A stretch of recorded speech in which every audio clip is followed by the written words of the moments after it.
민주당 얘기하기에 앞서서요. 문재인 정부의 마지막 통일부 장관으로서 북한 문제 얘기 좀 네. 시작을 해보도록 하겠습니다. 남북 관계에 먹구름이 가득한 상황입니다. 예.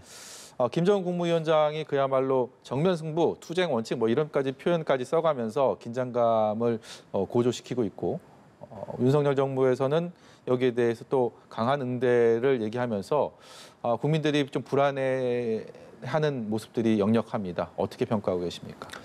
한반도의 긴장이 고조되는 이런 상황에 대해서 매우 걱정하고 우려하고 있습니다.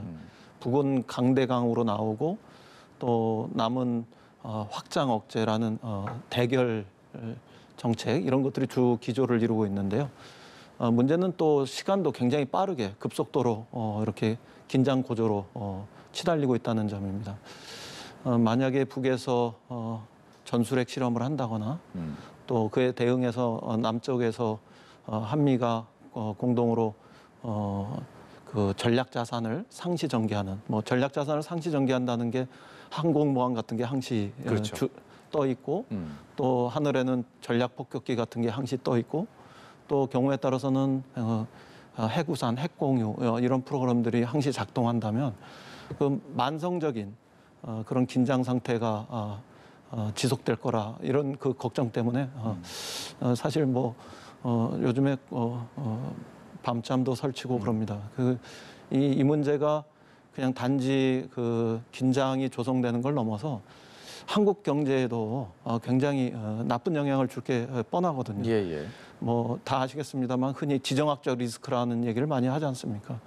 한반도 긴장이 고조되면은 일단 외부로부터의 어떤 투자라든가 교역 이런 것들이 원활해지지 않고 최근에 물가도 오르고 있고 또 환율 금리가 다 동시에 인상되고 있고 세계적인 공급망 이런 것들의 어려움들이 이미 와 있는데 이런 상태에서 긴장이라는 지정학적 리스크까지 높아지면은 경우에 따라서는 남북 관계 이런 것들이 나빠지면 한중 관계 이런 것들도 덩달아서 좀 어색해질 수 있고 예. 그렇게 되면 우리 수출과 수입의 25%, 30% 이런 비중을 차지하고 있는 중국과의 관계가 원활해지지 않으면 한국 경제에도 많은 영향을 주게 됩니다.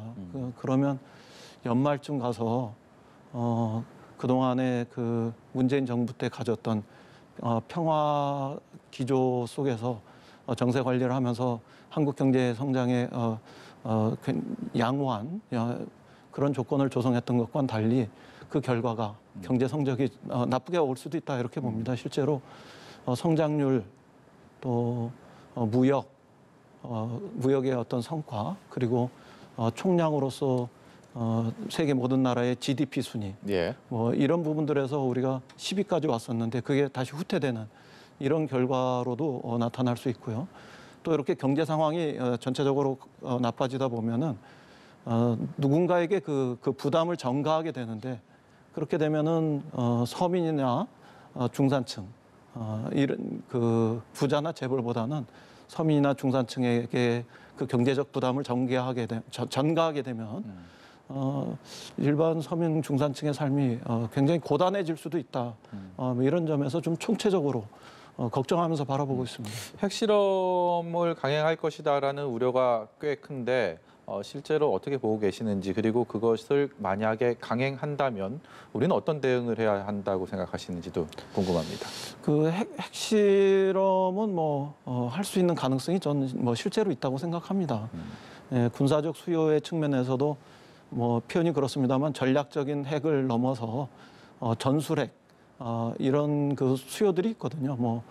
폭탄을 소형화한다거나 경량화한다거나 경우에 따라서는 전략핵 속에서도 ICBM 이런 것들과 결합시켜 가지고 다탄두화하는 이런 과정으로 들어가는 이런 것들을 위해서는 군사적 수요도 있고 또 최근에 현실적인 상황을 보면 정세적으로 이렇게 우리 정부나 미국이 그 적극적으로 평화 정세를 조성하기 위해서 정세를 관리하는 이런 노력들도 적고 그러니까 대화를 위한 어떤 적극적인 어떤 조치들 이런 것들을 취하지 않고 언술적 차원에서만 대화하자 이렇게 이야기하고 있는 것으로 보면서 그 북이 러시아하고 우크라이나 전쟁에서 생기는 세계 정세의 틈 이런 것들을 다 활용해 가지고 핵실험을 하나의 수단으로 공세적으로 사용할 수도 있다고 봅니다. 그래서 그런 몇 가지 이유들 때문에 전술핵, 뭐 핵실험 이런 것의 가능성은 있고, 뭐 최근에 들려오는 소식에 의하면은 뭐 보도에도 많이 나왔습니다만 북의 풍계리 이런 데서 3번 갱도 예. 이런 것들을 어느 정도 복구해냈다, 뭐 이런 얘기들도 있으니까 그 추세로만 놓고 보면은 핵실험의 가능성은 있죠. 그런데 이것이 실험을 한 다음에 어떤 대응을 할 것인가 이런 건 사실 무의미하다고 생각합니다. 오히려 핵실험 하기 전에 적극적인 조치를 취해서 예.